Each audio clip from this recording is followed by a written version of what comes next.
তেওঁৰ ওচৰলৈ মানে এই জীৱ জন্তুবোৰ নিজে নিজে আহে দেই মানে এবাৰ ধুমুহা বৰষুণত তেনেকৈ এটা বান্দৰ আহিলে বান্দৰটো কি কাৰণত কেনেকৈ খাৰঘুলি ষ্টুডিঅ'টো থাকোঁতে বাৰাণ্ডাত আহি পেলাই ধুমুহা বৰষুণ একদম বাহিৰত বিৰাট বৰষুণ আৰু বতাহ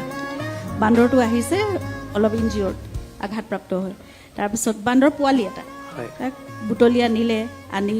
চিকিৎসা কৰিলে পিছদিনাখন তেনেকৈ আমাৰ তালৈ ডক্টৰো আহি থাকে মানে পেট আহি থাকে মধুসূদন ন অঁ তাৰপিছত তাক ৰাখিলে মানে ইমানেই লগত থাকে কোচতেই থাকে লগত একেলগে শুৱে কেইখন পিছত আৰু প্ৰতিটো প্ৰাণীৰে কিন্তু নামাকৰণ হয় আকৌ দেই আমাৰ ঘৰত তাৰ নাম আছিলে মধুসূদন গাৰ্গ আৰু গাৰ্গ উপাধিটো সকলোকে দিব মধুসূদন গাৰ্গ একদম ছমাহমান থাকিলে আৰু লগতে বিচনাত শুৱে একেখন কম্বলৰ তলত একেটা গাৰুতে মধুসূদন শুই থাকে তাৰ যেনেকৈ আহিলে এটা বগলী এবাৰ